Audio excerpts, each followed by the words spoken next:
Salam dari AR Speed World. Siapa setuju kereta ni kita nak jual bawah 5,000 dan siapa nak ambil kereta ni?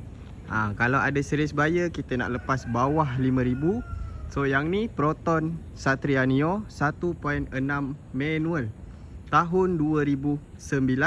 Kereta enjin, gearbox, barang bawah tak ada masalah. Aircon pun sejuk beku. So kereta ni korang tengok bahagian belakang ni semua masih cantik. Siap ada spoiler kecil.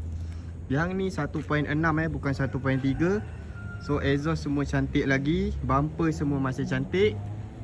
Korang tengok sport rim original 15 inci. Bahagian tepi ni semua cantik lagi. Cuma kekurangan kereta ni korang tengok door handle dia dah patah dan cat dia dah pudar. So korang ambil kereta ni bawah 5,000, korang buat cat dan repair door handle dah okey dah.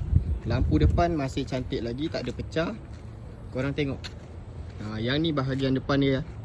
Kereta masih nampak garang lagi, cuma cat je kurang sikit. Untuk dalaman korang boleh tengok kereta ni. Dalaman dia okey lagi. Dia punya dashboard, steering semua masih okey. Seat pun cantik, tak ada koyak sangat. Seat belakang macam baru lagi. So yang ni manual bukan auto. Harga kita jual dekat kedai RM5,900. Tapi sekarang kita nak bagi dekat korang bawah 5,000. Siapa nak call saya, jangan lambat. Nanti korang tak dapat. So itu saja. Bye bye. Sebelum kita end, yang ni sebiji. Kita nak jual bawah 5,000 juga. Proton Wira SE.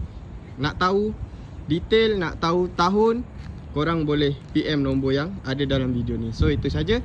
Assalamualaikum.